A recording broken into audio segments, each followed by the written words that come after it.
Bonjour et bienvenue à Finance 360 avec Alex Demers. Aujourd'hui, nous sommes mardi le 13 juin 2023 et nous sommes rendus à l'épisode 165 du podcast. Aujourd'hui, je vous parle de la décision de la Banque du Canada par rapport au taux directeur. Donc ça, c'était mercredi passé. Je vais aussi couvrir un peu le rapport de l'IMF par rapport au risque de l'immobilier au Canada. Donc on est très vulnérable de ce côté-là. Ensuite, il y a également la décision de la Fed qui est demain. Donc, je veux un peu vous donner mon opinion là-dessus, mes attentes. Et finalement, je veux couvrir qu'est-ce qui se passe sur les marchés boursiers. Donc, récemment, l'indice SP500 qui est retourné dans un bull market. Donc, qu'est-ce qu'on fait avec tout ça? Est-ce que c'est le temps d'acheter? Est-ce que la hausse des marchés est vraiment soutenable dans le temps? On oublie l'histoire de la récession. C'est un peu de tout ça que je vais vous parler. Donc, je vais revenir tout de suite sur la décision de la Banque du Canada mercredi passé. Donc, finalement, on a bel et bien augmenté le taux directeur de 25 points de base. Le taux directeur qui est rendu à 4,75% au Canada.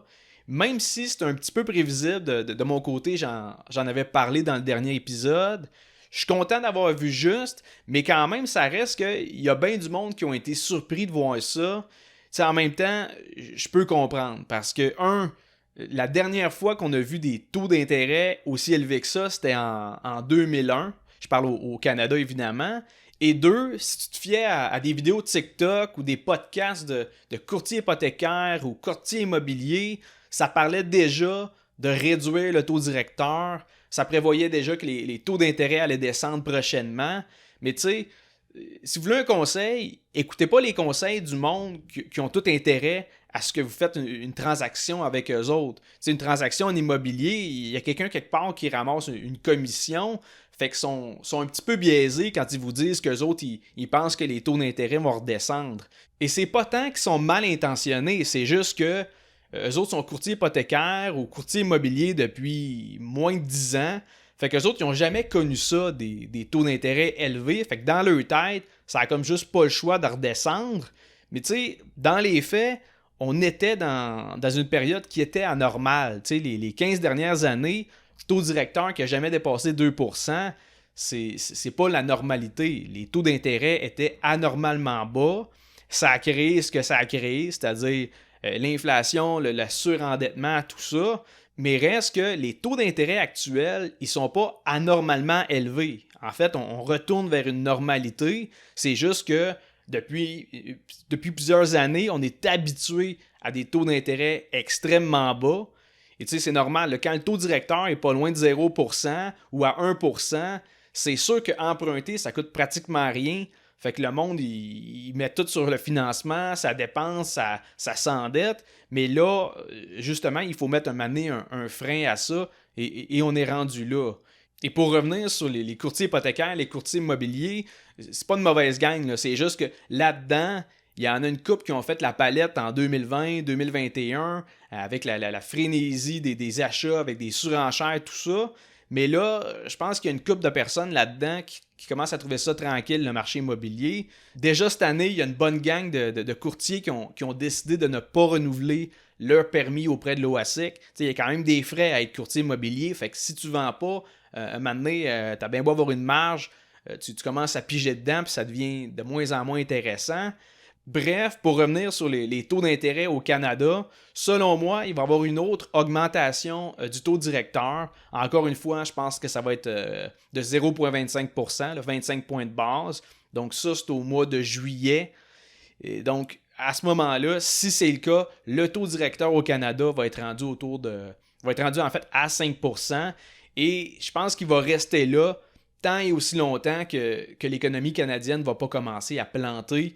Donc, il faut s'habituer à avoir des taux d'intérêt plus élevés ou sinon, préparez-vous, le taux de chômage va monter, l'économie va ralentir, puis là, ça va être un autre type de précarité. Présentement, les consommateurs ressentent déjà l'inflation, les taux d'intérêt. De la minute que là, les compagnies vont moins vendre parce qu'il va y avoir une baisse de la demande, là, ça se peut que justement, il y a des mises à pied, des licenciements, et là, ça risque d'être un petit peu plus difficile du côté économique.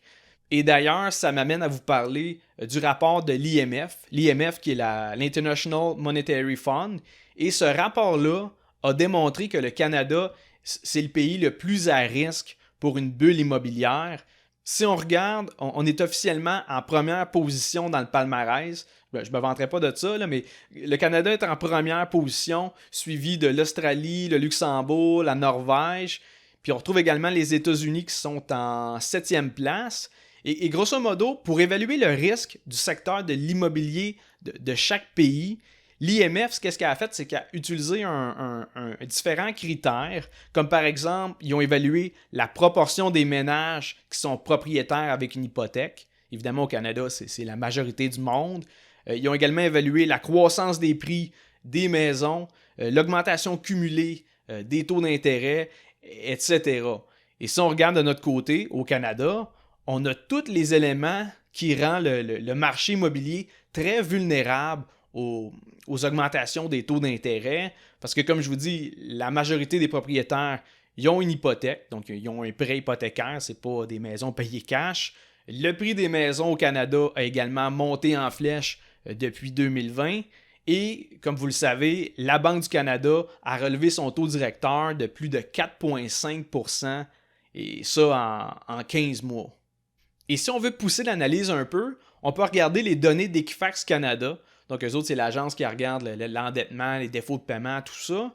Et on peut voir que déjà, les défauts de paiement sur les prêts non hypothécaires, donc tout ce qui n'est pas hypothèque, les défauts de paiement sont en hausse de 25 % si on compare au même trimestre de 2022. Ça reste des niveaux pas très élevés, mais il y a une augmentation. Et du côté des versements hypothécaires, on ne voit pas encore une augmentation significative de délinquance de ce côté-là. Mais c'est un peu normal parce que ton hypothèque, c'est la dernière chose que tu ne vas pas payer. Tu vas sauter un paiement de char avant de sauter le paiement de ta maison. Et c'est exactement ce qu'on constate dans le rapport d'Equifax. On est rendu là.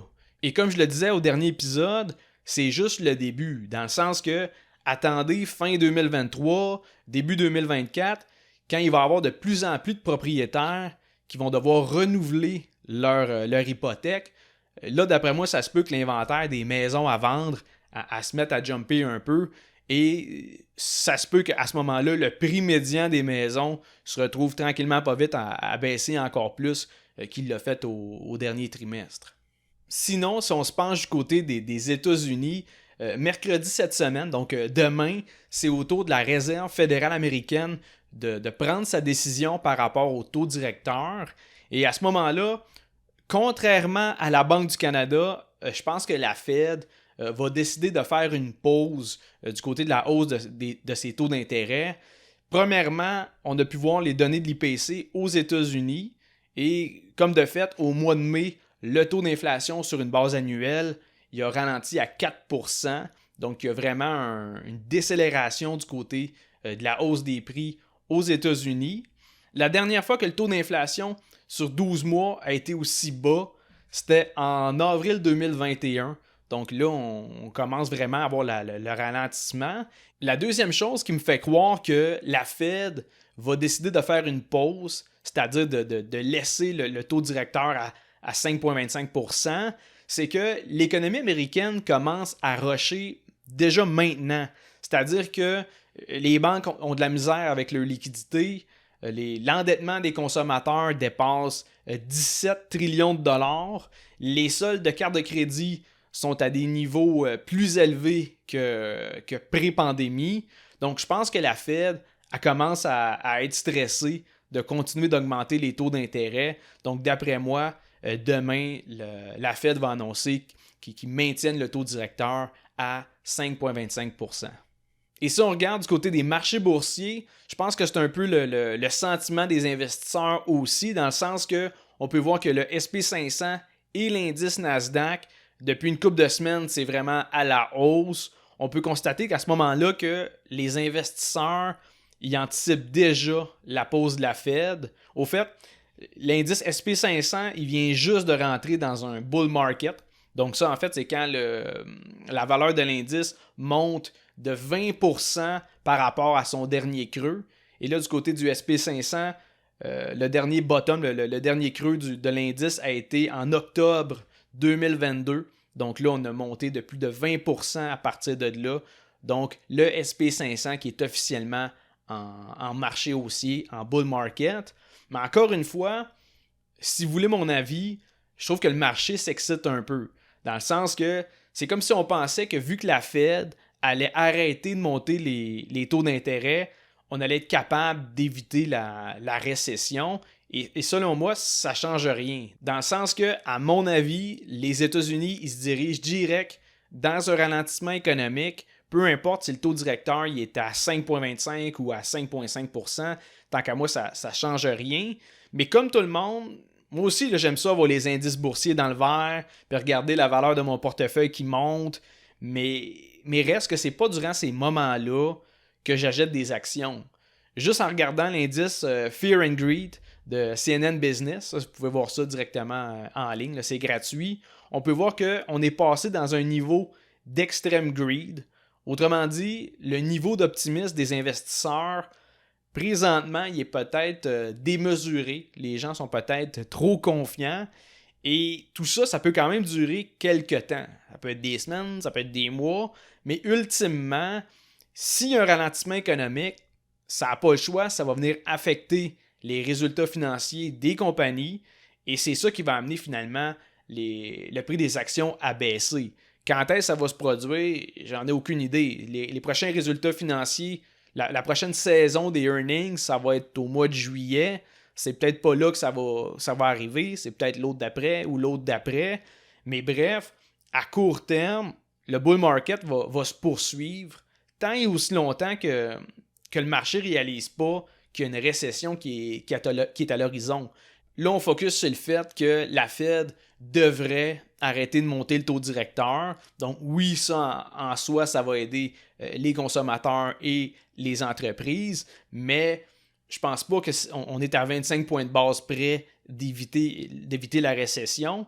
Donc de mon côté, en attendant la prochaine correction du marché, comme je vous dis, je ne suis pas capable de la prévoir, donc à ce moment-là, j'attends ces lignes de côté, mais ça ne veut pas dire que je ne fais rien non plus. C'est-à-dire qu'en attendant, je vais profiter de la tendance haussière. Il y a un momentum à la hausse en ce moment, donc c'est le meilleur moment pour faire des transactions de swing trading. Quand il y a des mouvements comme ça, tu achètes des actions, tu suis la vague, puis après ça, tu revends à profit. Tu es capable de faire ça du fait que, comme je vous dis, les indices vous donnent un peu la direction du marché et à ce moment-là, souvent, le reste des actions vont suivre. Donc, c'est une période idéale pour des transactions à court terme comme du swing trading sur quelques jours ou maximum quelques semaines. Mais c'est pas là que je vais grossir mes positions dans mon portefeuille à long terme. Parce que quand tout le monde est confiant, puis que tout le monde est optimiste, tout le monde est excité, c'est pas là que tu vas trouver des deals sur le marché boursier. Le meilleur moment pour acheter, c'était pas mal plus en 2022, surtout vers la fin de l'année 2022. Tu sais, à ce moment-là, tous les investisseurs étaient craintifs. Tu voyais ça sur les gros titres, sur Yahoo Finance, CNBC, Bloomberg, même les groupes sur Facebook, là, les investisseurs, tout le monde était négatif. La récession est à venir, reste un bear market, Et à ce moment-là, le monde, ils ne veulent pas faire des moves, ils ne veulent pas acheter. Mais pourtant, l'année passée, en 2022, c'est là que j'ai fait le plein pour mon portefeuille. Donc, pour faire un petit résumé, c'est là que j'ai racheté du Netflix, du Nike, du Starbucks, du Disney. Et aussi, en décembre 2022, c'est là que j'ai amorcé des nouvelles positions. Donc, c'était dans Apple et Google, Alphabet en fait. Bref, ça a l'air absurde quand je fais le podcast puis que je vous parle que j'achète des actions puis en même temps que je vous dis que j'anticipe une récession. Mais tant qu'à moi, cette approche-là qui est le contrarian investing, qui est investir à contre-courant, c'est l'approche la plus payante. Parce que oui, tu peux bien faire du dollar cost averaging, du DCA dans un fonds indiciel. Je pense que tout le monde puis leurs cousins font ça. C'est rendu la grosse mode. Mais si tu veux battre la performance du marché, faut que tu spots des deals quand le monde panique puis que tu investisses, comme je vous dis, à contre-courant. quand ça fait aucun sens d'acheter, puis que tout le monde essaie de vendre, puis que tu vois les marchés dans le rouge pendant des semaines consécutives, c'est bizarre, mais c'est là qu'il faut que tu fasses des moves. C'est là qu'il faut que tu achètes. Et c'est pas moi qui invente ça. Il y a une citation de Warren Buffett qui dit achetez quand les autres ont peur, puis ayez peur quand les autres sont greedy. Et grosso modo, ça doit être la stratégie la plus connue dans le monde, mais il y a quand même pas beaucoup de personnes qui l'appliquent vraiment parce que quand il faut que tu fasses le move, ton sentiment que tu as à ce moment-là, c'est que ça va continuer à descendre. Fait que tu n'as pas le goût de prendre ton argent durement gagné puis d'acheter des actions qui ont l'air d'être dans une chute libre. À l'inverse, si on regarde en ce moment, les indices boursiers sont dans le vert, on parle de bull market. Là, tout d'un coup, c'est plus tentant de sauter dans le bateau parce que tu as l'impression que là, on s'en va tout de moon puis que c'est le meilleur moment pour investir, mais pourtant, c'est là que justement les prix ils sont boostés par l'optimisme des investisseurs. Il y a une pression aux acheteurs qui pousse les prix vers le haut. Donc, c'est bon pour le moral, c'est bon pour la valeur de ces investissements. T'sais, j'aime ça regarder mon portefeuille monter chaque jour de même. Mais tu sais, c'est dur de trouver des opportunités d'achat dans ce type de contexte-là. C'est pas mal plus le moment de se concentrer sur des transactions à court terme, de justement du swing trading, tout ça dans un beau momentum haussier. Mais du côté de mes investissements à long terme, j'attends les mauvaises nouvelles, j'attends que les marchés soient dans le rouge, j'attends que les indices boursiers droppent. C'est là que moi je passe à l'action. Donc c'est sûr que présentement, oui, c'est super le fun pour, comme je vous dis, du côté du portefeuille, mais ça reste que c'est pas là que je vais être très actif comme acheteur sur les marchés boursiers. Donc, je vais terminer l'épisode là-dessus. Ça vous donne quand même une bonne idée de mon opinion sur qu'est-ce qui se passe sur la bourse, également par rapport au taux directeur du côté du Canada et des États-Unis.